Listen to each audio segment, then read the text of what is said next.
আমি 91-এ আমি ডিক্লেয়ার দিয়েছিলাম আমি আর চলচ্চিত্র নতুন কোনো ছবিতে কাজ করব না। আর যখন আমি এফডিসি থেকে কাজ করে চলে গেছি সেটা অনেকে হয়তো জানেন না। আমি 91-এ আমি ডিক্লেয়ার দিয়েছিলাম আমি আর চলচ্চিত্র নতুন কোনো ছবিতে কাজ করব না। তখন কিন্তু আমি এখন যারা বলেন না আপনারা সুপারস্টার বা এটা সেটা, তখন কিন্তু আমরা যারা চলচ্চিত্রে কাজ করতাম রাজাক সাহেব থেকে শুরু করে ম্যাডাম শাবানা ববিতা ম্যাডাম সুপারস্টারই বলতো যে আমরা কেউ ছবিতে থাকলেই কিন্তু হল মালিকরা কিন্তু আগেই টাকা দিয়ে দিত প্রডিউসারদেরকে। তখন কিন্তু আমার অনেক প্রডিউসার অনেক ডাইরেক্টর যে বসে আছেন আমাদের শ্রদ্ধ ভাজন ঝন্টু ভাই, তো উনি কিন্তু মানে করে ঘাবড়ে গিয়েছিলেন যে আমি কেন আর নতুন ছবিতে কাজ করব না। আমি এই ঝন্টু ভাইয়ের অনেক ছবিতে কাজ করেছি। তখন বললাম না, আমি এতটা সময় আমি এই যে এফডিসিতে এই চলচ্চিত্রে কাজ করেছি প্রতিদিন প্রতিনিয়ত। অনেক সময় দেখা গেল কক্সবাজার মানে আজকে গেছি পরশুদিন আসছি আবার 2 দিন পরে যাচ্ছি।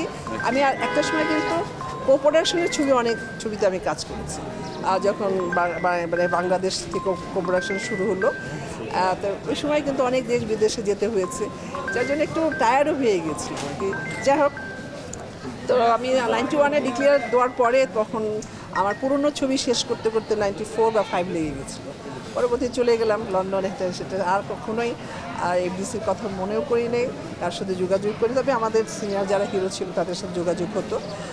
পরে একটা ছবি করলাম হলো আপনার রাক্ষসী, মনে আছে কিনা, এটা 2002 বা 3-তে করলাম। হ্যাঁ, তখন এসেছিলাম এফডিসিতে আবার অনেক আবার 10-15 বছর পরে।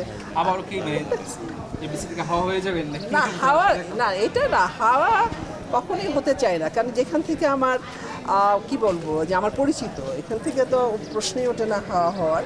তবে যতদিন বেঁচে থাকবো এফডিসির কোনো মানে আমার দ্বারা যদি কোনো কাজে আসে বা আমার দ্বারা যদি কোনো এফডিসির মানে আমাদের শিল্পীদের যদি কোনো রকম উপকৃত হয়, অবশ্যই আমি পাশে আছে, থাকবো। দেশে দেশে সবার সাথে দ্য নিউজ।